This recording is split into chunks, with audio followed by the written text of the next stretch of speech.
Hello and thanks for joining us. This is The World Now. A UN classification system used to determine access to food has officially declared famine in Gaza, saying more than 500,000 Palestinians are facing catastrophic conditions. However, Israel's foreign ministry has rejected the findings, insisting there is no famine in Gaza. We'll have details in this report. Tensions are escalating in Gaza as Israel moves closer to a major military assault on Gaza City.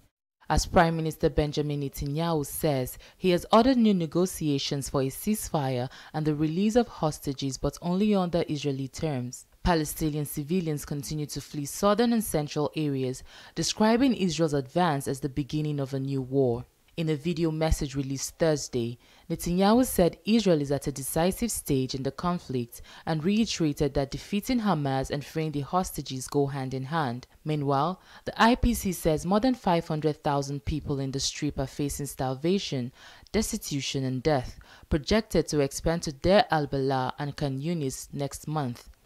United Nations Secretary General Antonio Guterres has called the crisis a man-made disaster, urging unrestricted humanitarian access to the territory.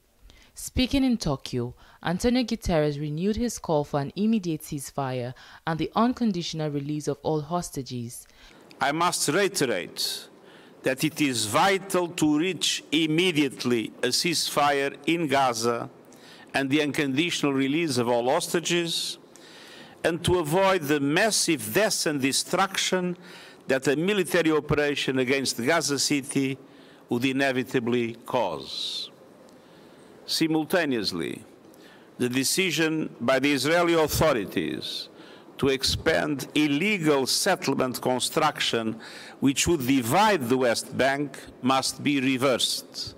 He warned that further military escalation in Gaza City would cause massive death and destruction, and criticized Israel's settlement plans, which he said would serve one of the last remaining links between Ramlah and Bethlehem.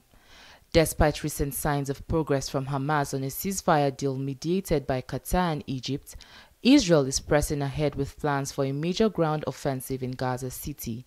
Netanyahu has approved operational plans for what he described as a final assault on Hamas strongholds and instructed the military to accelerate preparations.